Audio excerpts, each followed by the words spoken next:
Guys, मैं रुखसार सलाम। मैं मोहम्मद असलम। आप देखें दोस्तों, आपका और हमारा अपना रिएक्शन यूट्यूब चैनल पर चलते हैं दोस्तों। Pakistani sad Nike roast Allah name on shoes. Nike क्यों लिखेगा अल्लाह का नाम? चलो देखते हैं वीडियो पे, बात करते हैं। नमस्कार दोस्तों, डीडी रेड के एक और एक्शन वीडियो में आप सभी का स्वागत है। मैं हूं आलोक। तो आज जो वीडियो लेकर आए हूं, वीडियो है इंडियन मीडिया लेटेस्ट का और उसका टाइटल है Nike wrote Allah's name on their shoes uproar in Pakistan. अच्छा जी, ऐसा हो गया। देखने पहले ये हमने एक बूट परचेज किए हैं नाइक से। जबरदस्त जबरदस्त जबरदस्त। नाइक से बूट परचेज किए हैं और ऊपर भी अल्लाह लिखा हुआ है। अब क्या? इसमें गौर से देखिएगा, ये मेरा कैमरामैन आपको दिखाएगा, इसके अंदर अल्लाह लिखा हुआ है। नाउजुबिल्ला, तौबा तौबा। ग्रेटर इस्राइल फार्मूला को चलना है, आगे बढ़ना है, होगा इंशाअल्लाह ताला। और इसके अंदर बैक पे भी देखें, अगर गौर से देखेंगे ना, अगर आप मुसलमान हैं, बिल्कुल बिल्कुल, अगर आपको अरबी आती है या उर्दू आती है तो ये लिखने को आपको मिलेगा। यहाँ पे अल्लाह लिखा हुआ है, गौर से देखें। ये ग्रेटर इस्राइल फार्मूला है। अब मेरा गवर्नमेंट ऑफ पाकिस्तान से कौन? प्राइम मिनिस्टर कहाँ से आते हैं ये लोग यार? अगर वो खुद को कहते हैं कि ये मदीना की रियासत है तो इसको, इस कंपनी को यहाँ पाकिस्तान में बैन होना चाहिए। मगर नहीं जी, जिसने पाकिस्तान तक आना है, ठीक कह रहा है बरलास, पाकिस्तान के बाद बारी पाकिस्तान की है। सही पकड़े हैं। ये देखें, गौर से देखें। हमारे लानत है यार, मुसलमान होने पर अगर हमारे मुल्क में ऐसी चीजें अगर सेल हो रही है तो। और ये इसराइली जो फितना है, इसने पूरी दुनिया को अपनी लपेट में लेना है। इस्लामी एटमी पावर है। लेकिन बेचारे का तो नुकसान हो गया। ये बेचारे का नुकसान हो गया। मुझे लग रहा है इसके पीछे इसका प्लान होगा। भाई जाके नाइकी के जूते खरीदे होंगे, मतलब पाकिस्तानी रुपए में मुझे लग रहा है 15,000 20,000 रुपए से कम के जूते नहीं आएंगे पाकिस्तानी रुपए में। मतलब नाइकी का सस्ते से सस्ता जूता भी होगा तो 2,500-3 हज़ार का तो होगा ही यार। 3,000, हाँ, मतलब 15-20 हज़ार के तो पाकिस्तानी रुपए में जूते होंगे।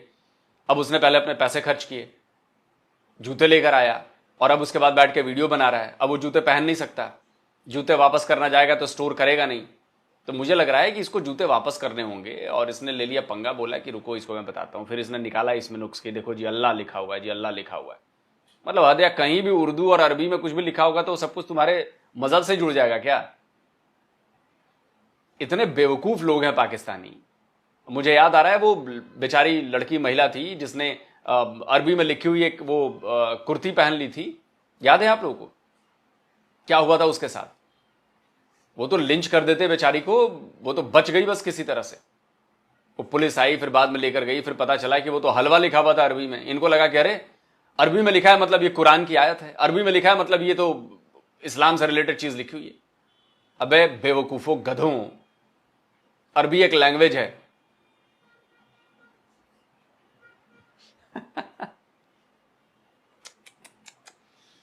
इस्लामी एटमी पावर है तो हम कितना खटकते होंगे इनकी आंखों को? बहुत ज्यादा खटकते हैं। इसी वजह से आप देखें तो इजराइल और इंडिया का आपस में एक बड़ा क्लोज नेक्सस है।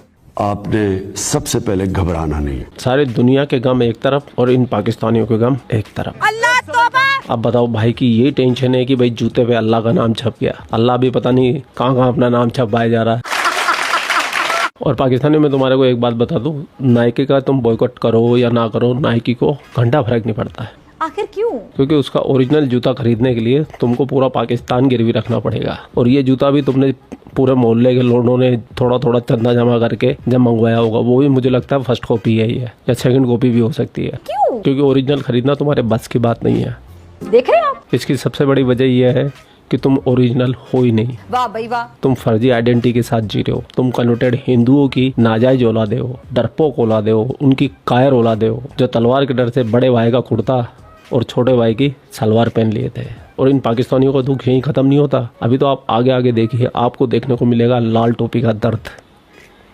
आय हाय, इतने दर्द में लाल टोपी आपने आज तक नहीं देखा होगा। और हमारी प्यारी दुलारी फिजा खलीफा, इजरायली बड़े बेरहम है। हमारी फिजा का चेहरा इतना सा कर दिया उसने। इजरायलियों थोड़ा और जोर लगा के मारो, आग पाकिस्तान तक पहुंचनी चाहिए और ये आग पाकिस्तान तक पहुंचेगी। कल के वीडियो में मैंने आपको इजरायली पीएम का पुराना इंटरव्यू दिखाया था जो करीब 2011 का था। और बंदा उस वक्त भी बिल्कुल क्लियर फोकस था कि मुझे आगे चल के करना क्या है, और 2025 में भी फोकस है। तो पाकिस्तानियों, अब तुम्हारा नंबर है, अब तुम पिटोगे, मरोगे। वाह भाई वाह। पाकिस्तान की मेन स्ट्रीम मीडिया के जो भी मुख्य चेहरे हैं वो सब डरे हुए हैं। हमने कल एक क्लिप चलाया बेंयामिन गंवार इसमें वो ईरान के साथ ही पाकिस्तान को गिन रहे हैं कि ये अगला खतरा हो सकता है। ये तो होगा। वो जो आर्क ऑफ रेजिस्टेंस था अब पूरी तरह डिसमेंटल हो चुका है। जंग अब ईरान के अंदर दाखिल हो चुकी है। ईरान अब पूरी तरह डिफेंसिव है। इस वक्त वो एक दिफाई जंग लड़ रहा है और एक लास्ट डेस्परेट एफर्ट्स हैं ईरान की, क्योंकि अब नजर यही आया है कि उसके पास सिवाय बैलिस्टिक मिसाइल्स के और कोई हथियार नहीं है जो जिनसे वो इसराइल तक पहुंच सके। लेकिन जो कुछ हो रहा है इस वक्त, जो इसराइल की हिकमत अमली है, इसको भारत बहुत गौर से देख रहा है। मीनवाइल ख्वाजा आसिफ ने अपनी गुफ्तगू में गठजोड़ करार दिया भारत और इसराइल का और अलर्ट किया मुस्लिम उम्मा को और ये कहा कि इस्लामी ममालिक इसराइल से ताल्लुकात खत्म करें। मुस्लिम दुनिया अगर मुत्तहिद न हुई तो सबकी बारी आएगी और जाहिर है फिर पाकिस्तान तो उसमें सिग्निफिकेंट है कि पहले ही हमले में ईरान की अहम अस्करी क़यादत और साइंसदान वहां पर शहीद हुए। बहुत बढ़िया। क्योंकि भारत के सोशल मीडिया में, भारत की तमाम पॉलिसी मेकर्स में ये डिस्कशन बहुत एग्रेसिवली हो रही है कि जिस तरीके से इसराइल ने हमला करके तमाम ईरानी क़यादत को कत्ल कर दिया था, बिल्कुल इसी तरह अब भारत को अपने ऑपरेशन सिंदूर के दूसरे राउंड में पाकिस्तान के खिलाफ हमला करना चाहिए। इसी ताकत के साथ, इसी शिद्दत के साथ, इसी वसी पैमाने पर कि इसराइल के लिए पाकिस्तान सबसे बड़ा खतरा है और इसराइल खुद पाकिस्तान से जंग नहीं करना चाहता, वो भारत के जरिए हमारे खिलाफ जंग करेगा। यानी Israel wants to fight Pakistan to the last Indian. आखिरी भारतीय फौजी तक इसराइल पाकिस्तान से जंग करेगा। आप अगर देख रही हो, बड़ी दोस्ती नरेंद्र मोदी ने किया होगी। कल भी टेलीफोनिक राब्ता सबसे पहले इन दोनों का हुआ था। भी हुए, सारा कुछ हुआ। और ये जो पीछे हमारा इनके साथ एक मिलिट्री कॉन्फ्लिक्ट हुआ इंडिया के साथ, उसमें इजरायली वेपन्स इस्तेमाल हुए और जी इस्तेमाल हुए और वो इजराइल को कोई डाउट नहीं है इंडिया के पाकिस्तान को वो किस नजर से देखते हैं और वो डिक्लेयर करते हैं कि पाकिस्तान न्यूक्लियर प्रोग्राम, वो पाकिस्तान की मिलिट्री कैपेबिलिटी और पाकिस्तान के न्यूक्लियर प्रोग्राम को एज अ थ्रेट देखते हैं। इस बात का इंतजार कर रहे हैं, आगे बढ़कर एक दफा ठीक से दांत क्यों नहीं तोड़ देते? इस बात का क्यों इंतजार कर रहे हैं कि पहले हमला वो करे? ये ईरान वाली गलती हम क्यों करना चाहते हैं? ईरान भी यही कह रहा था कि पहला हमला इसराइल करे। अब इसराइल ने कर दिया पहला हमला और अब अपने इनके जख्म जो है वो उनसे संभाले नहीं जा रहे। ईरान से सारी क़यादत कत्ल हो गई, सारे न्यूक्लियर रिएक्टर और प्लांट और स्ट्रेटेजिक डिफेंस फोर्स, इनके जो एयर डिफेंस सिस्टम से वो तबाह हो गए, एयरफोर्स के एयरबेसेस तबाह हो गए। पहले हमले का इंतजार क्यों करते हो यार? आगे बढ़कर दुश्मन को मारो जब जंग चल रही है। जंग तो रुकी भी नहीं, कोई हमारा अमन का एग्रीमेंट भी नहीं हुआ हुआ आपस में। अब चूंकि पाकिस्तान की रियासत जो है वो वही करना चाह रही है जो ईरान ने किया कि हम पहले हमले का इंतजार करेंगे, तो फिर ठीक है, पाकिस्तानी कौम को बहुत बड़े नुकसान के लिए ज़हनी तौर पर तैयार रहना चाहिए। जाहिर तो ऐसा लगता है कि उम्मत तो हमला तो किया ना हमने। हाँ, आपके मिलिट्री पर हमने हमला नहीं किया। हमने पहले हमला किया उन आतंक की फैक्ट्रीज पर जो आपके मदरसों में, आपकी मस्जिदों में, वहां पर बहावलपुर में और बाकी जगहों पर जो मौजूद थी। हमने तो आतंक के अड्डों को निशाना बनाया। हमने उन जगहों को निशाना बनाया जहां पर रहने वाले आतंकवादी यूनाइटेड नेशन के डेजिग्नेटेड टेरर लिस्ट में शामिल। हमने उनको निशाना बनाया, उन जगहों को निशाना बनाया जहां पर हमारे पास प्रूफ है, पूरी दुनिया के पास प्रूफ है कि वहां पर वो किसका मदरसा है, किसका वो इलाका है, क्या वहां पर होता है, किस तरह वहां पर जिहादी तैयार किए जाते हैं। वहां पर हमने अटैक किया। बदले में आपकी मिलिट्री ने बदले में हमारे जो इलाके थे वहां पर, जो सिविलियन इलाके उनको छोड़ दो, जो मिलिट्री वाले थे वहां पर उन्होंने अटैक किया, जिसको हमने डिफ्यूज किया। एक भी मिसाइल आपके पहुंचे नहीं, एक भी आपका ड्रोन पहुंचा नहीं। फिर उसके बाद जो है हमने आपके एयर बेसिस पर, एयरफील्ड्स पर, आपके एयर डिफेंस सिस्टम्स पर तब हमने अटैक किया। तो हमने तो कर दिया, आप तो करो। देखिए एक बात, मैं अगर कोई पाकिस्तान से मुझे देख रहा है, मैं उन सभी पाकिस्तानियों को मैं ये बात कहना चाहता हूं। देखिए, आप कभी भी, भारत अपनी बात से पलटता नहीं है। भारत कभी भी अपनी बात से नहीं पलटता है। पाकिस्तानी पलट जाते हैं, भारत कभी नहीं पलटता। भारत ने जो डे 1 से जो कहना चालू किया कि हम नहीं जाएंगे पाकिस्तान में खेलने क्रिकेट, नहीं गए। भारत ने डे 1 से कहा कि हम इंडस वाटर ट्रीटी को पॉज करते हैं, हमने कर दिया। हम जो बात कहते हैं हम पलटते नहीं हैं, चाहे वो खेल का मैदान हो, चैंपियंस ट्रॉफी, चाहे वो कोई भी हो। जो हमने कहा वो हमने करके दिखाया। यकीन नहीं आ रहा? एक पाकिस्तानी की जुबानी सुनवा देता हूं, सुनाओ भाई। वो भी इंडिया ने कहा है कि जी हम ये कर देंगे और हम फलां चीज बंद कर देंगे, वो उन्होंने तो सारा कुछ कर दिया। बात यह है कि आपने क्या किया। देखिए, भारत ने पानी तो बंद कर दिया, पानी तो अब बंद है, ठीक है ना जी। वो तो उसी वक्त ही खोलते हैं जब उनका जो डैम फुल हो जाता है, भर जाता है, तो जितनी एक्सेसिव होता है वो उस वक्त तक वो खोल रहे हैं दरवाजे दरिया चनाब के, जब तक वो उसका अल्टरनेट जो फौरी तौर पे हंगामी बुनियादों पे जो काम कर रहे हैं डाइवर्ट करने का पानी को दूसरी तरफ, जब तक वो मुकम्मल नहीं होता पाकिस्तान कुछ भी नहीं कर सक रहा। तो आपको अगर मेरी बात का भरोसा नहीं हो रहा तो अपने पाकिस्तानी की बात मान लीजिए। लेकिन जो हुआ उसके बाद आपने क्या किया? आपकी तरफ से बयान आया कि हम डैम पर मिसाइलें मारेंगे। क्या आपने मिसाइलें मारी? आपके बाद बयान आया कि हम डैम पर न्यूक्लियर अटैक करेंगे। क्या आपने अटैक किया? आपको जवाब आया कि हम भारत के हर चीज को नष्ट कर देंगे, ये कर देंगे, मंदिर का घंटा बंद कर देंगे। आपने किया? लड्डू किया आपने, जीरो। हमने जो कहा वो हमने करके दिखाया, और आप सिर्फ बातें करने के अलावा कुछ कर नहीं सकते। आपको सिर्फ बातें करनी आती है।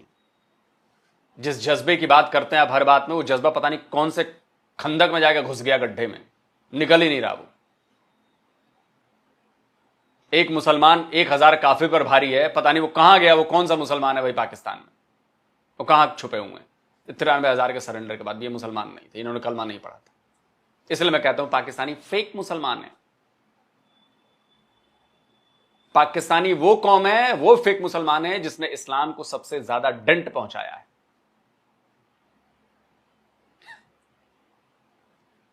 और करो ना अटैक इंडिया पर, करके तो देखो। सारी चीजें हमने बदल दी हैं, सारी सोच बदल दी है, सारी डॉक्ट्रिन बदल दी है। हम तो वेट कर रहे हैं कि फुल फ्लेज्ड एक वॉर हो। अब कई लोग मुझे कहेंगे कि आप वॉर मॉन्गरिंग कर रहे हैं। देखो बेटा, ये 78 साल से अमन की आशा हो गई। वॉर मॉन्गरिंग की कोई बात नहीं। बीमारी को खत्म करना पड़ता है और उसके लिए दवाई चाहिए, और दवाई बहुत दर्द देती है। तो 5वीं जो लड़ाई होगी ना, वही फाइनल लड़ाई है, दर्द होगा। थोड़ा दर्द हमें होगा, लेकिन उधर बीमारी का इलाज हो जाएगा। है कि उम्मत मुस्लिमा बमुकाबला यहूद और नसारा का इस वक्त एक मंजर हम देख सकते हैं। पाकिस्तान की भी बारी आ सकती है। क्या पाकिस्तान भी अगला टारगेट हो सकता है? इसराइल को पाकिस्तान का एटॉमिक पावर होना शुरू दिन से ही खटक रहा है। ये मुस्लिम ममालिक को टारगेट क्यों करती हैं?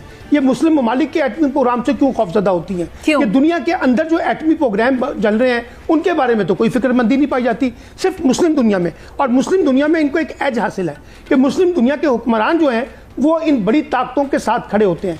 मुस्लिम दुनिया के आवाम जो है वो बुनियादी तौर पर बड़ी ताकतों को चैलेंज कर रही है। यही वजह है कि हमें मुस्लिम दुनिया के अंदर मुस्लिम हुक्मरान और मुस्लिम आवाम के दरमियान एक बड़ी वाज़ेह खलीज नजर आती है। अभी तो डोनाल्ड ट्रंप आए थे सऊदी अरब के दौरे में, तो उन्होंने कहा कि इसराइल को तस्लीम किया जाए, और उन्होंने मुख्तलिफ ममालिक से भी रिक्वेस्ट की कि जनाब इसराइल को तस्लीम किया जाए। तो एक तरफ इसराइल को तस्लीम करने की बात है और दूसरी तरफ इसराइल जो है वो जंगे मुसल्लत कर रहा है। और नेतन्याहू ये बात बहुत खुलकर कह चुका है कि इसराइल का सिक्योरिटी जोन जो, ये मुस्लिम उम्मा की बात आप लोग मत किया कीजिए। जब भी मुस्लिम उम्मा की बात करते हैं ना और कहते हैं कि पाकिस्तान ये वो, पाकिस्तान का दोगलापन नजर आता है। पाकिस्तान वो, अब कहना नहीं चाहिए, पाकिस्तान वो चीज है जो भरे बाजार में खड़ी है कि कोई पैसे दे दे और खरीद ले। बता रहा हूं मैं, उससे भी गई गुजरी। आसिम मुनीर अमेरिका में क्या कर रहा है वैसे? ईरान इजराइल में जंग चल रही है, अमेरिका पूरा इजराइल के सपोर्ट में है।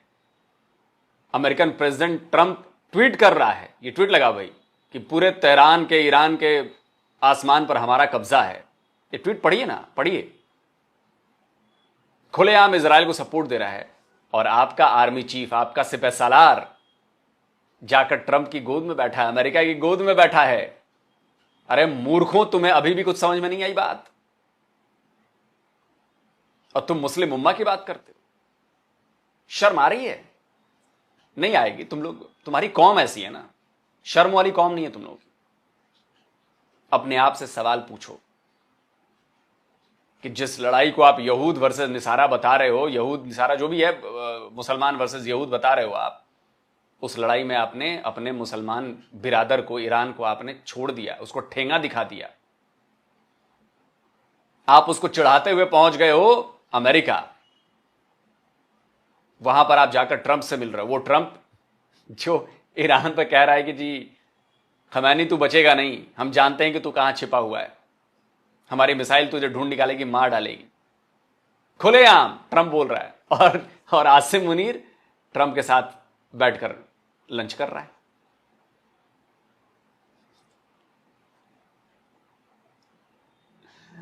कई लोगों को देखा मैंने कि ट्विटर पे कह रहे हैं कि भारत के लोगों को बड़ी मिर्ची लग रही है, ट्रंप ने बुलाया है लंच पर, ट्रंप मिल रहा है आसिम मुनीर के साथ।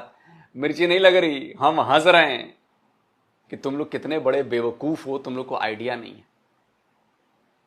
वो ट्रंप के साथ लंच नहीं कर रहा है, बेंजामिन नेतन्याहू ने ट्रंप को बोला है कि इस आसिम मुनीर की चूड़ी टाइट करो, क्योंकि ईरान पर हमला करना है तो हमें पाकिस्तान के एयर स्पेस चाहिए, पाकिस्तान की जगहें चाहिए, बेसिस चाहिए, और आसिम मुनीर उसी के लिए गया है। तो बेसिकली बेंजामिन नेतन्याहू, जिसको तुम एक उस देश का पीएम जिस देश को तुम लोग तस्लीम नहीं करते, इजराइल, उसने तुम्हें कुत्ता बनाया हुआ है तुम्हारे आसिम मुनीर को। सुन के खराब लग रहा होगा, लेकिन यकीन मानो, अपने आप से सवाल पूछो और समझो कि क्या जो मैंने बात कही वो गलत कही है। वरना क्या जरूरत है आसिम मुनीर को इस समय ट्रंप जाने की, ट्रंप के पास जाने की? क्या जरूरत है वैसे, बता दो।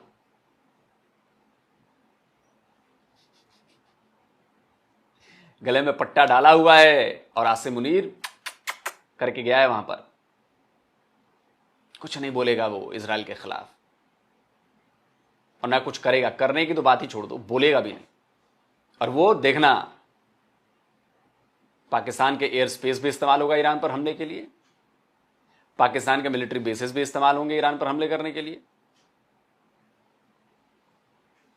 वरना कोई वजह नहीं है कि आसिम मुनीर इस वक्त, जब उसके पड़ोस में लड़ाई छिड़ी हो, और वो भी उसका सबसे बड़े दुश्मन से, जो कहते हैं कि इजराइल है, वो तो कहते हैं कि भारत से भी बड़ा दुश्मन इजराइल है हमारा, उसके बाद भी वो जाकर उसी इजराइल, बेंजामिन नेतन्याहू के दोस्त ट्रंप और उसी दोस्त देश में जाकर बैठा है जो इजराइल को वेपन्स दे रहा है, पैसे दे रहा है, सपोर्ट कर रहा है, अपनी फौज भेज रहा है ईरान को तबाह करने के लिए।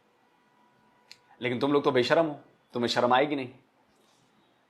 सिक्योरिटी जोन जो है वो उस वक्त तक इसराइल की सिक्योरिटी मुकम्मल नहीं होती जब तक पाकिस्तान से वो एटमी हथियार वापस ना ले लें या पाकिस्तान को तबाह ना कर दें। तो मैं इस लाल टोपी को ये बोलना चाहूंगा, अपने बोरिया बिस्तर बांध लो और तुम निकल लो। और उनके जो सिक्योरिटी एनालिस्ट हैं, जो पॉलिसी मेकर्स हैं, इस बात को खुल के बात एक्नॉलेज करते हैं कि इसराइल का सिक्योरिटी जोन दरियाए सिंध तक है। यानी जब तक दरियाए सिंध तक उनकी सरहदें या उनके हलीफ हुक्मरान नहीं होंगे, उस वक्त तक इसराइल अपने आप को कभी महफूज नहीं समझेगा। यानी दूसरी जानिब वो ये चाहते हैं कि भारत जो है वो दरियाए सिंध तक आ जाए, और दरियाए सिंध से आगे का जो इलाका है, ईरान पर भी इसराइल नवाज हुकूमत हो, तो ये सारा इलाका जो है भारत से लेकर इसराइल तक किसी मुसलमान ताकत के कब्जे में ना हो। अब जाहिर है ये जंग जो उन्होंने इसराइल से शुरू की थी, पहले गजा के मुजाहिदीन के खिलाफ की, इन्होंने गजा को खंडर बना दिया, पूरी मुसलमान दुनिया तमाशा देखती रही। फिर इन्होंने हिजबुल्लाह को तबाह किया, मुसलमान दुनिया तमाशा देखती रही। फिर इन्होंने शाम को तबाह किया तो पूरी मुसलमान दुनिया तमाशा देखती रही। उससे पहले ये इराक को तबाह कर चुके थे, मुसलमान दुनिया तमाशा देखती रही। उससे पहले इन्होंने लिबिया को तबाह किया, मुसलमान दुनिया तमाशा देखती रही। अब ये ईरान पर हमला आवर हुए हैं, मुसलमान दुनिया तमाशा देख रही है, और बड़े बड़े मुसलमान अरब ममालिक इसराइल के दिफा के लिए आयरन डोम का काम कर रहे हैं। यानी जो ईरानी मिसाइल जो जा रहे हैं इसराइल की जानिब, इनमें अक्सरियत को तो अरब ममालिक मार कर गिरा रहे हैं, और चंद एक को अमेरिकन जहाज मार रहे हैं, और चंद एक जो है वो इसराइल जाके गिर रहे हैं। सो अरब ममालिक का तो ये हाल है।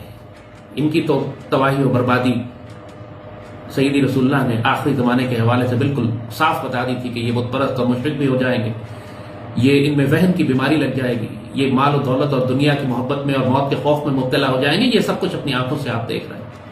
अब जंग लेकिन तबाह तो जी पाकिस्तान हो रहा है, तबाही का डर पाकिस्तानियों में दिख रहा है, बर्बाद होने का डर पाकिस्तानियों में दिख रहा है। 78 साल से बर्बाद पाकिस्तान हो रहा है, सऊदी अरब तो नहीं हो रहा, यूएई तो नहीं हो रहा, कतर नहीं हो रहा, ओमान नहीं हो रहा, मिडिल ईस्ट के देश बाकी जो हैं वो नहीं हो रहे, इजिप्ट भी नहीं हो रहा, जॉर्डन भी नहीं हो रहा। तो क्या आप अपने ही प्रॉफिट की बातों को झूठा करार दे रहे हैं क्या? आप जरा सोचिए। मैं फिर कहता हूं, पाकिस्तानियों से बड़ा दुश्मन कोई नहीं है इस्लाम का। अब देखिए, इन्होंने प्रॉफिट पर सवाल उठा दिए। अगर आप प्रॉफिट की बातों को सच मानते हैं तो होना इसका उल्टा चाहिए ना। सऊदी अरब तबाह होना चाहिए, मिडिल ईस्ट के बाकी इजिप्ट, जॉर्डन, कतर, ये सब सारे देश तबाह होना चाहिए। ये तो सारे देश फल फूल रहे हैं, यहाँ के लोग बड़े अच्छे हैं, लोग अपना लाइफ जो है बहुत अच्छी तरह से जी रहे हैं और इस्लाम को फॉलो कर रहे हैं, शरिया कानून भी है। पाकिस्तान जो एक इस्लामिक देश होते हुए भी शरिया कानून फॉलो नहीं करता है। वो जब प्रॉफिट की बात करता है तो बड़ी बचकानी बात करता है। मुझे लग रहा है कि प्रॉफिट ने पाकिस्तान के बारे में कहा होगा कि एक देश बनेगा और पाकिस्तान, और फिर ये तबाह होगा, बर्बाद होगा, यहां पर सब कुछ होगा। देखो वही हो रहा है। तबाह बर्बाद कौन हो रहा है? पाकिस्तान हो रहा है। कौन हो रहा है? गाजा फलस्तीन हो रहा है। आप सोचो ना, तबाह कौन हो रहा है? फलस्तीन हो रहा है, पाकिस्तान हो रहा है, और कौन तबाह हो रहा है? अब ईरान हो रहा है, जिसके बारे में लाल टोपी कह रहा है वो तो तबाह नहीं हो रहे। सऊदी अरेबिया अब तबाह नहीं हो रहा, यूएई तबाह नहीं हो रहा, उधर जो बाकी के देश हैं वो तबाह नहीं हो रहे हैं, जॉर्डन हो, इजिप्ट हो, कोई तबाह नहीं हो रहा। तबाह यही लोग हो रहे हैं जो सबसे ज्यादा शो करते हैं कि हम प्रॉफिट के सबसे ज्यादा भक्त हैं और हम इस्लाम के सबसे बड़े पैरोकार हैं। तबाह वही हो रहे हैं। इट मीन्स कि कहीं ना कहीं गड़बड़ है, जिसमें वो भी आपके साथ नहीं है, वो भी आपकी नहीं सुन रहा है जिसको आप मानते हैं। अब मन बहलाने के लिए ख्याल अच्छा है कि वो भी तबाह होंगे। अब भविष्य किसने देखा है? हम तो प्रेजेंट टेंस में देख रहे हैं ना, वर्तमान देख रहे हैं कि तबाह कौन हो रहा है। और जिसके बारे में आप तबाह करने की बातें कर रहे हो फल फूल रहे हैं और आप तबाह हो रहे हैं, चाहे फिलिस्तीन हो चाहे पाकिस्तान। सोचिएगा कभी इस बारे में। अब जंग ईरान तक आ चुकी है और ईरान अगर तबाह होता है, और अगर तबाह नहीं भी होता तो एक हेडलेस स्टेट बन जाता है, जिस तरह शाम बन गया था, जहां बड़े बड़े इलाकों पर बेशक बशारुल असद की हुकूमत थी दमिश्क में, लेकिन बड़े बड़े इलाकों के ऊपर दहशतगर्द ग्रोहों का कब्जा था। इस तरह की कोई सूरत हाल अगर ये ईरान के साथ करते हैं तो पाकिस्तान के लिए बहुत खतरनाक सूरत हाल पैदा हो जाएगी कि हमारे मगरब में दोनों मुल्क, अफगानिस्तान तो वैसे ही इनके लिए काम कर रहा है, और फिर ईरान भी, जो अभी तक ईरान हमें खतरा नहीं, ईरान की जानिब से हमें कोई खास खतरा नहीं था, हमें कोई भारी फौजें वहां नहीं लगानी पड़ती सिवाय स्मगलर्स के या छोटे मोटे दहशतगर्द ग्रोहों के। लेकिन अगर वो वाकई ईरान के, इसराइल की कंट्रोल में चला जाता है, फिर पाकिस्तान के लिए वेस्टर्न फ्लैंक जो है वो पूरी तरह एक्सपोज हो जाएगा। 20 साल से लोग ये कह रहे थे कि जब से पाकिस्तान एटमी ताकत बना है अब तो कोई रवायती जंग हो ही नहीं सकती। और जब हम कहते थे कि रवायती जंग होने वाली है, भारत अरबों डॉलर का रवायती असलाह खरीद रहा है, वो पागल तो नहीं है कि हिंदू बनिया 100 अरब डॉलर का रवायती असलाह खरीद रहा है, और पाकिस्तानी हम पर हमारा मजाक उड़ाते थे कि आप सिर्फ जंग की बात कर रहे हैं। जाहिर है कि नजर आ रहा था कि वो रवायती जंग की तैयारी कर रहा है, और बिलाखिर रवायती जंग हुई ना। अब जंग होने के बाद पाकिस्तान भाग रहा है हर जगह कि जी हम J-35 भी ले लेते हैं और MQ-19 भी ले लेते हैं और हम नए ड्रोन भी ले लेते हैं और अब ये भी। अब क्यों भाग रहे हैं? हम इसलिए भाग रहे हैं कि अब हमें वो जो 20 साल से एक डॉक्ट्रिन पढ़ाई जाती थी, ब्रेन वॉशिंग की जाती थी कौम की, कि दो एटमी ताकतें आपस में कभी जंग कर ही नहीं सकती, हमें भारत से 100 साल का अमन करना चाहिए, बाजवा डॉक्ट्राइन, वो सब भग से उड़ गई हवा में। बिल्कुल एक नई रियलिटी सामने आ गई। फलस्तीन एक अलग जंग है जो भड़क रही है, जहां पे 4-5 लाख फलस्तीनी शहीद और जख्मी किए जा चुके हैं। पूरी मुस्लिम दुनिया तमाशा देख रही है। वो जंग फैल के शाम में, यमन में, इसके बाद इराक में और अब ईरान तक आ चुकी है। ये गल्फ के मुल्क बचेंगे नहीं। अगर ये गल्फ के लोग समझ रहे हैं कि ये बचे रहेंगे, ये कबूतरों की तरह आंखें बंद करके बैठे हुए, ये समझ रहे हैं कि जो कसाई ज़िबा करता हुआ आ रहा है पूरी मुसलमान दुनिया को, इन गल्फ के अरबों को छोड़ देगा, इसने इनको आखिर के लिए रखा हुआ है, लेकिन छोड़ेगा बिल्कुल भी नहीं। लेकिन अब आपको ये बात बहुत अच्छी तरह मालूम हो गई कि पूरी आलम इस्लाम में अब सिर्फ अगर कोई एटमी फौजी ताकत बची है तो पाकिस्तान है। मैं इस लाल टोपी से ये बोलना चाहूंगा, भाई तुम तो गजवा हिंद की बातें करते थे, बड़ी बड़ी बातें करते थे, अब क्या हो गया? अब क्यों डर रहे हो? क्यों हवा सरक रही है? क्यों पैरों के नीचे से जमीन सरक गई? क्या हो गया ऐसा? क्यों डर रहे हो इजराइल से? अल्लाह तुम्हारे साथ है। काफिरों में इतनी हिम्मत कहाँ जो पाकिस्तान का कुछ बिगाड़ सके? पाकिस्तान तो बना ही अल्लाह के नाम पे है। पाकिस्तान का मतलब क्या? ला इलाहा इला इलाया, पता नहीं क्या होता है। तो तुम काहे को डरते हो? तुम्हें तो तोप के गोलों के आगे आगे खड़े हो जाना चाहिए, क्योंकि तुम्हारे जैसा जज्बा और ईमान पूरी दुनिया में किसी के पास नहीं है। तुम तो इस संसार की सबसे अफजल कौम हो। और ये सारी बातें मैं अपनी तरफ से नहीं बता रहा हूँ, ये पाकिस्तानी खुद बोलते हैं और ये लाल टोपी खुद बोला करता था। अब देखो आवाज नहीं निकल रही है इनकी, निकल तो मेरी भी नहीं रही है, क्योंकि रात का बहुत ज्यादा टाइम हो गया, लोग सो रहे हैं, जाग जाएंगे। खैर पूरा वीडियो आपने देख लिया। वीडियो देखने के बाद आपकी क्या राय? कमेंट सेक्शन आपका है, आप भी अपनी राय रख सकते हैं। आप लोग अपना ख्याल रखें। आपका भाई आपके लिए पाकिस्तान से रिलेटेड वीडियो लाता रहता है। जय हिंद, वंदे मातरम, जय श्री राम, जय श्री राम, जय श्री राम। जय श्री राम भाई, जय श्री राम। अच्छा मुझे याद आया पुरानी बातों से, यही लाल टोपी है ना जो कहानी सुना रहा था कि 65 की जंग में फरिश्ते आ गए और वो तोप के गोले और ये वो सब उधर फेंक रहे थे। भारतीय परेशान थे कि हमारे गोले हम मार रहे हैं, मिसाइलें मार रहे हैं, वो उधर जा ही नहीं रहे, लेकिन वो मार रहे हैं तो इधर आ रहे हैं। एक बंदा था जो बुढ़ा बाबा बुजुर्ग पता नहीं कौन था, फरिश्ते वो हाथ से पकड़ के और उधर फेंक दे रहा था। अब कहां गए वो क्यों हजारों फिलिस्तीनी मारे गए लेकिन वो नहीं आए? पाकिस्तानियों की बैंड बज रही है, क्यों नहीं आ रहे हैं? ईरान में वो बम बरस रहे हैं तो गोले लपकने वाले क्यों नहीं आए फरिश्ते? इट मींस कि ये कहानियां झूठी हैं, चुरंदी जा रही हैं, या तो ऊपर वाला समझ गया है कि तुम लोग फेक मुसलमान हो। यही तो बातें हो सकती है ना। तुम्हारा बिलीफ सिस्टम गड़बड़ है, गलत चीजों पर बिलीव कर रहे हो, गलत रास्ते पर हो, सही चीज पर बिलीव किया करो, जहां बिल्कुल सामने चीज दिखती है। और अभी तो गेम शुरू हुआ है, अभी तो गेम शुरू हुआ है। बताओ, कुछ दिनों पहले यही शहबाज शरीफ था जो गया था ईरान में, कह रहा था मेरे भाई ईरान और ये और वो और हम मदद करेंगे और हमें मदद चाहिए, हम एक दूसरे के सपोर्ट में रहेंगे। आज सब हवा हवाई, सब हवा हवाई। और बेशर्मों की तरह आसिम मुनीर जाकर इजराइल के सपोर्टर अमेरिका के पास बैठा हुआ है। लेकिन पाकिस्तानियों को शर्म नहीं आई। बेगैरती है ना ये लोग, गैरत नहीं है इनमें। ये पैसे के लिए अपनी मां बेचने वाली कौम है। तो बाकी चीज क्या होती है? जो पैसे के लिए अपनी मां को बेच दे, उसके लिए ये सब छोटी मोटी चीजें। मत कहना कि तुम लोग मुस्लिम उम्मा के वो हो और मुसलमान एक जान और एक जिस्म है और ये हैं वो हैं। अफगानिस्तान में हम देख चुके हैं, फिलिस्तीन में ब्लैक सितंबर भी हम देख चुके हैं, और अब ये भी देख रहे हैं। इसलिए मैं कहता हूं फेक मुसलमान हो तुम लोग। दोस्तों, आज का वीडियो कैसा लगा कमेंट करके जरूर बताइए। जल्दी मिलता हूं एक और नए वीडियो के साथ। नमस्कार, जय हिंद। तो अगर आप चाहते हैं मुझसे बात करना, मुझसे कोई सवाल पूछना, तो फैन कॉल पर आप मुझसे कनेक्ट हो सकते हैं। फैन कॉल में ये सुविधा है कि आप अपने हिसाब से वहां पर जाकर टाइम स्लॉट बुक कर सकते हैं कि आपको फलाने दिन मुझसे बात करनी है, फलाने टाइम पे मुझसे बात करनी है। लेकिन ये भी बता दूं कि ये पेड सर्विस है।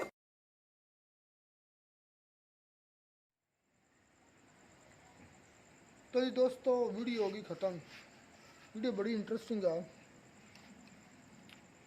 सबसे पहले तो ये जो हराम का पिल्ला है ना, बंटी, अब मैंने ये इतना सख्त क्यों लफ्ज़ यूज़ किया, इसकी वजह मैं बताता हूँ। ये कोई हराम की औलाद है, ये हलाल का है नहीं। ये एक बंदे का काम नहीं है। लोग पर भी मैं आता हूँ, हमने आज तक, मुझे 4-5 साल हो गए, मैंने आज तक हिंदुइज़्म के बारे में कभी बात नहीं की। और ये ऐसा को हरामज़ादा ये बंटी है कि इसने हमारे कलमे को देखो कितना गलत बोला है। और यार तो नाम बोल, तो बकवास करता रहा, तुमने कलमे को मजाक उड़ा दिया। इसलिए मैं आपको कह रहा हूँ तुम हरामज़ादे हो, तुम हलाल ज़ादे नहीं हो। हरामज़ादा का काम होता है अगले पर कीचड़ उछालना। हरामज़ादा का काम होता है कि अगले की मज़हब की तो बदतमीज़ी करना, क्योंकि तुम्हारी परवरिश ऐसी होती है कि अगले की मज़हब को छेड़ो, क्योंकि लोग मज़हब के साथ इमोशनली अटैच होते हैं तो वो बोलेंगे। तो ये इसलिए हराम ज़ादों का ये काम होता है, हलाल ज़ादों का काम नहीं होता। बाकी बात हो आई अब आलोक पर, आलोक ने भी काफ़ी चीज़ें गलत बोली हैं। भाई जब आपको किस चीज़ का इल्म ही नहीं है, मैंने इस दफ़ा कितनी मरतबा मतलब वीडियो में कहा है कि एक चीज़ आप जिस चीज़ से गुजरे ही नहीं है, जो आपकी फील्ड ही नहीं है, उस पर आप क्यों बात करते हैं? इस्लाम आपकी फील्ड ही नहीं है। हाँ, आप दुनियादारी में बात करें तो आलोक सर भी बड़ा गलत बोल रहे हैं कि पाकिस्तानी ने बदनाम किया है, आपने प्रॉफिट को गलत किया है, ईरान क्यों नहीं। और अब मैं बताता हूँ उसका गेम क्या है। ये मैं इसलिए कहता हूँ कि लोग सर इस्लाम पर ना बोला करें, जिस चीज़ का आपको नहीं पता वो ना बोला करें। जेल लगते हैं आप, पढ़ा लिखे नहीं लगते, और जेलों के आईजी लगे हो आज मुझे। क्यों जेल लगते हैं? कि जिस चीज़ का तुम्हें इल्म ही नहीं तो उसके बारे में क्यों बोलता है। अब मुझे हिंदुइज्म का नहीं पता और ना ही पता करना चाहता हूँ तो मैं नहीं बोलता, क्योंकि मुझे मेरी माँ ने, मेरे कुरान ने, मेरे दीन ने सिखाया कि अगर तुम चाहते हो कि तुम्हारे दीन की इज्जत हो, सामने वाले के दीन की इज्जत कर। कैसे बेशर्म लोग हो यार। अच्छा, लोग ने बोला ईरान तो सऊदी अरब नहीं तबाह वाला फलान तबाह नहीं हो रहा। नवाज बिल्ला ने ये साबित करने की कोशिश की है कि जो आपके तालीमात हैं वो गलत है। नहीं जाल आज़म तालीमात हमारी नहीं गलत है। ये आना इधर तक किया, ये जो ग्रेटर इसराइल का हमारे नबी पाक सल्लल्लाहु अलैहि वसल्लम ने बताया हुआ ना, ये जॉर्डन क्या तरक्की कर रहा है। जॉर्डन के अंदर परफेक्ट गवर्नमेंट है और तरक्की है, उसकी अपनी कोई सरकार नहीं है, सारी यूएसए के इशारा पर चलता है। उसके बाद इराक, कौन सा इराक फतह, जॉर्डन फतह, उसके बाद शाम फतह, ईरान अब करीबन फतह होने वाला है। तो ये पेशगोइयाँ मौजूद हैं। हमारा तो ईमान और ज़्यादा मजबूत हो रहा है। ये सऊदी अरब की तरफ जाएंगे, जब ये सऊदी अरब की तरफ जाएंगे ना तब ये जंगें शुरू होनी जिसे हम ग़ज़वा हिंद कहते हैं। ये यहाँ तक आ चुके हैं, ईरान तक। ईरान ये वाला एरिया इन्होंने अभी मिस्र की तरफ भी थोड़ा हरकत करनी है। ये अब आएंगे इधर सऊदी अरब की तरफ, कतर की तरफ। ये लिख लेना, मैं कौन हूँ जो हमारे नबी पाक सल्लल्लाहु अलैहि वसल्लम फरमा गए, ये सच होगा। और ये अपनी आंखों से सच होता देख रहे हैं। ईरान तक आ नहीं गए। मैं कहता नहीं था कि ये सारा ग्रेटर इसराइल बनना है, एक दफ़ा बनना है, और आप जैसे जो बेवकूफ़ लोग हैं, जाहिल जो लोग हैं, उन्हें हम पर हंसना है। ये भी साथ में कहा हुआ है कि काफिर जो होंगे, जो नॉन मुस्लिम होंगे, वो हंसेंगे मुसलमानों पर, क्योंकि हालात नहीं ख़राब होंगे। लेकिन एक आएगा मसीहा, वो सबको इकट्ठा करेगा। सब्र रखें, आप बहुत जल्दबाज हो रहे हैं। हमें नक्शे बताए गए हैं बाकायदा हमारी हदीसों के अंदर, ये उस नक्शे के तहत भाई जिनको पता ही नहीं है उनके बारे में इसलिए तो कह रहा हूँ ना कि लोग को नहीं सी पता बात है। तो नाम बोले। हमने कभी आपके मजहब के बारे में कोई सर्च नहीं की, ना ही करेंगे और ना ही हमें शौक है करने का। तो बेहतर है आप भी ना किया करें। जिस चीज़ का इल्म नहीं, पहले तो आप उसका इल्म हासिल करें, हाँ, फिर जाके आप बोलें। जैसे बंटी बोल रहा था, बंटी को तो मैं यही कहूँगा कि थोड़ा सा ना आप सर्च कर लिया करें। अगर आप में अकल शऊर वगैरह नाम की कोई चीज़ है तो आप सर्च किया करें, फिर आप बोलें। लेकिन फिर भी मैं ये नहीं कहता कि हमारा मज़हब, मैं ये कहता हूँ कि हर मज़हब जो है उसकी रिस्पेक्ट करनी चाहिए, चाहे वो जो मर्जी धर्म हो, हिंदू हो, मुस्लिम हो, क्रिश्चियन हो, जो मर्जी हो, उसकी रिस्पेक्ट करनी चाहिए। आपको ऐसी अगर आप कोई किसी, ये नहीं है कि पाकिस्तान के लोगों में आप कोई फॉल्ट या बुराई देखते हैं तो आप डायरेक्ट उसको मज़हब के साथ जोड़ दें या मज़हब पे हिट करना शुरू कर दें, ये गलत बात है। हम अगर आप में कोई फॉल्ट देखते हैं, अगर आप बंटी जो है या आलोक है, इसमें कोई फॉल्ट या बुराई या कोई कमी जो है हमें नज़र आती, तो उसका मतलब ये नहीं कि हम हिंदुइज़्म को अटैक करना शुरू कर दें, उस पर बोलना शुरू कर दें, ये गलत बात है। मैं अगर बुरा हूँ ना तो इसका मतलब है मुझ में कोई खामी है, मेरे मज़हब में कोई खामी नहीं है, मुझ में खामी है।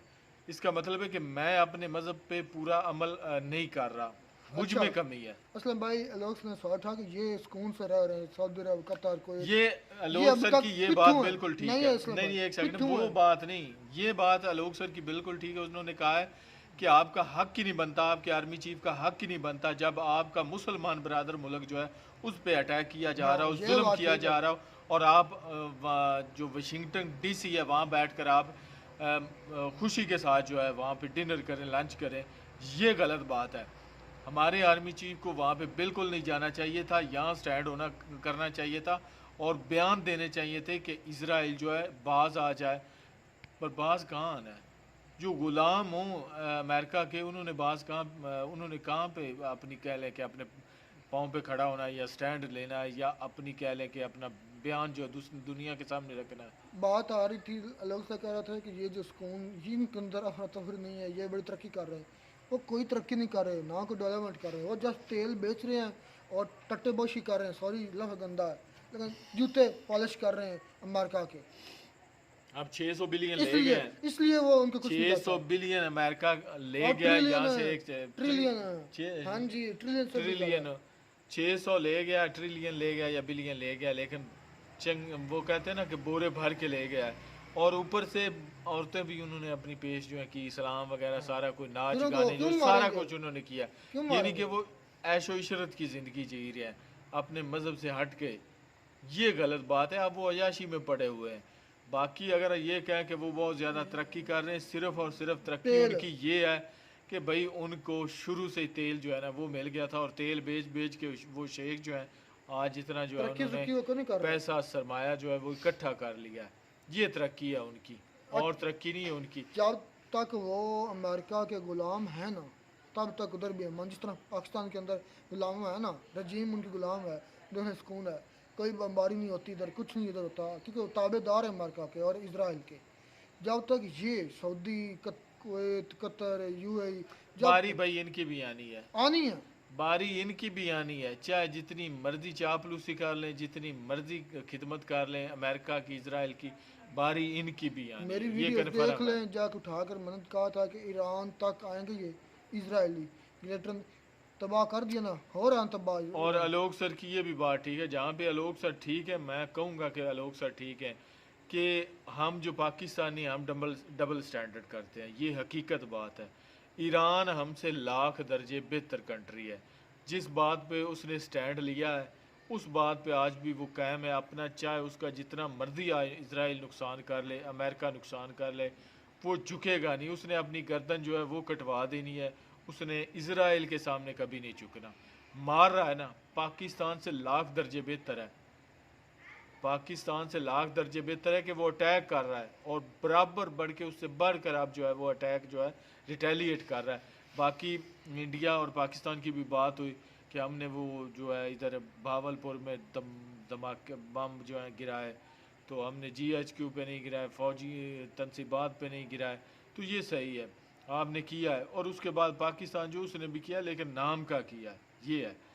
तो बाकी ये चलता है भाई, अब जो ग्रेटर इसराइल का प्लान है वो चल रहा है उनका, और पाकिस्तान जो है इसने बहुत ज़्यादा गलत किया है, बारी पाकिस्तान की भी आएगी। चलें बात कंक्लूड यही करते हैं, नेक्स्ट टाइम आई थिंक अगर ये बंटी एक बाप की औलाद हुआ ना तो ये किसी के मजहब को हिट नहीं करेगा, ना किसी का कलमा, किसी को भी किसी हिट नहीं करना चाहिए। भाई एक सेकंड, किसी कलमे किसी के मजहब पर बोलने से, बकवास करने वाले सोच लिया करो कि तुम भी किसी एक मजहब के पैरोकार हो।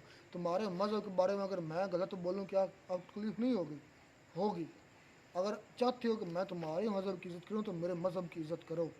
तो आलोक सर से रिक्वेस्ट है, तुम्हें जिन चीज़ों का इल्म नहीं है, अगर मुझसे बहस करनी है, मुझसे दलीलें लेनी है, तो ले आज मैदान में इस मज़हब के लिहाज ग्रेटर इजराइल और ये जो वारें चल रही हैं इस पर आ जाएँ, मैं आपको दलीलें दूँगा।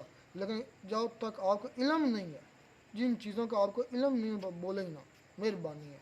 नेक्स्ट टाइम आई थिंक ये जो लफ्ज़ मैंने बंटी के लिए इस्तेमाल किया ना, नेक्स्ट टाइम अगर आप भी को गलत आल फल बोलेंगे, नेक्स्ट टाइम मैं आपके खिलाफ भी ये लफ्ज़ बोलूँगा, क्योंकि जब आप हमारे मज़हब की इज़्ज़त नहीं करेंगे हम आपकी इज़्ज़त नहीं करेंगे। मिलते नई वीडियो में, नॉट ऑफ साथ, टेक केयर।